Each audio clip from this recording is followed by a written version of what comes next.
Welcome back to Newsday. Joining me now live in the studio is the member for Menzies, Liberal MP Keith Wolahan. Thanks for your time.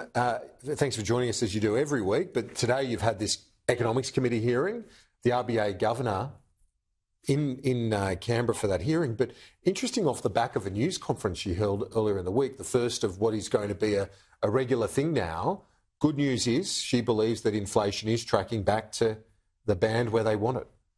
That's right, and I watched that press conference in front of the press gallery, and it was quite rightly lauded as a really good thing to do. The Governor puts a premium on speaking in plain English, whether it's the statement, in answering questions, and the Governor did that today. And I think whether it's the Independent Reserve Bank or any institution in this country, plain English is good, because that's what people want. To bring people with you. It is. Did she do that again today in your Economics Committee hearing? She did, and can I contrast that with another example that happened in the Senate, where a question was asked about the industrial relations changes, and it took 15 minutes to define the word casual. The Governor speaks in plain English, and that's what Australians respect and they deserve, because it means you've been sincere and honest with them. But in terms of the substance of what she said, she really made the point that productivity is everything. There's only so much that the central bank can do.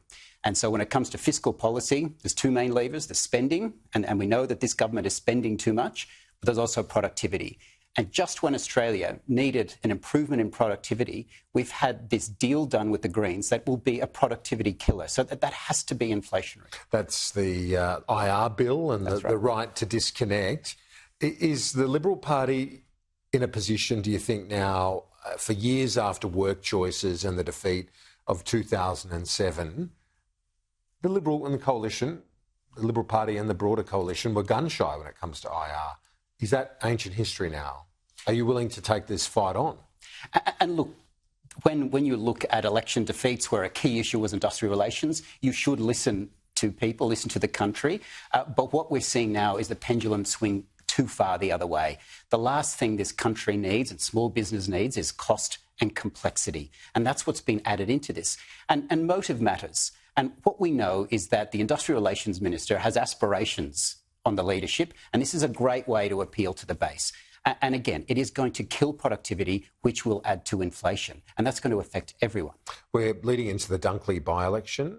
Your seat is in Melbourne. Do you concede that these tax changes that the RBA governor said won't be inflationary, that because they're in the same envelope? She confirmed that again today.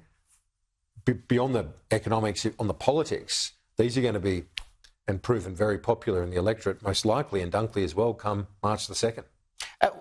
Cost of living is the number one issue in Dunkley and in my seat and throughout Melbourne. And for people to have more money in their pocket is a good thing.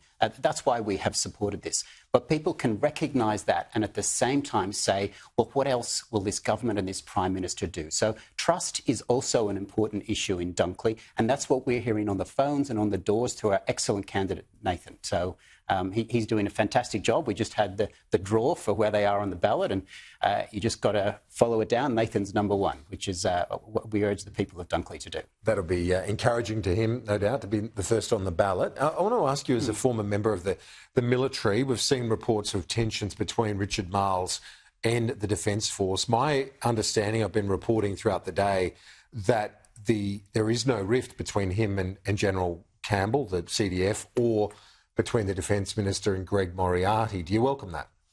Well, of course they're going to say that. But what I'm really disturbed about is that this actual interaction was leaked. Security and secrecy is really important in defence discussions. But what we do know is that the Defence Minister has been asleep at the wheel for serious issues. He's come off a summer break and realised it's actually time for him to do something, but it's all too little too late. Keith Wolahan, Liberal member for Menzies. We'll see you next week. Appreciate it. We'll talk to you soon. Thanks for having me.